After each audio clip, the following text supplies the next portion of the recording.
Action. কি রে স্নেহা, তুই ওর সাথে তুই ওর টাচ করছস কে? তুই তুই জানোস আমি ওর মামার কাছে নিয়ে যাবো আর ওই আমার স্বপ্নের নায়ক? কি? ও তোর স্বপ্নের নায়ক? তাহলে তুই ওর আশা ছেড়ে দে, কারণ ও আমার স্বপ্নের নায়ক, আর তাছাড়া ও আমাকে ভালোবাসে। কি? ওকে ভালোবাসো তুমি? তুমি না আমাকে ভালোবাসো? আর তুমি না বলেছো যে একটু পরে তোমার দরকারি মিটিং আছে, সেটা শেষ করে তুমি আমার সাথে মামার কাছে যাবে।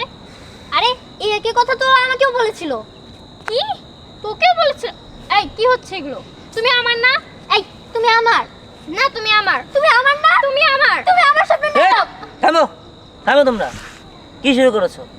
আমি কারোরই স্বপ্নের না আপনার। তোমাদের এই পাগলামির কারণে আমি তোমাদের মামার কাছে যেতে চেয়েছিলাম, আর তোমাদের সাথে এতদিন আমি এই পথে হাঁটছিলাম। আসলে আমি তোমাদের দুজনের একজনকেও ভালোবাসি না। কি? আর শোনো, আমার একটা মেয়ের সাথে বিয়ে ঠিক হয়েছে, আমি ওকেই ভালোবাসি, তোমাদের কাউকে আমি ভালোবাসি না। আর তোমাদের এই পাগলামি যাতে কমে সেই কারণেই আমি তোমাদের মামার কাছে যেতে চেয়েছিলাম, তোমাদেরকে লাই দিয়ে। অথচ আমি তোমাদের ভালোবাসি না, বুঝতে পেরেছো? তুমি তার মানে আমার সাথে এতদিন চিটিং করেছো? সেটা তুমি যাই ভাবতে পারো, আমি আসি। আর দয়া করে তোমরা কেউ আমাকে টেক্সট বা মেসেজ কোনো কিছুই দিবে না, যাই।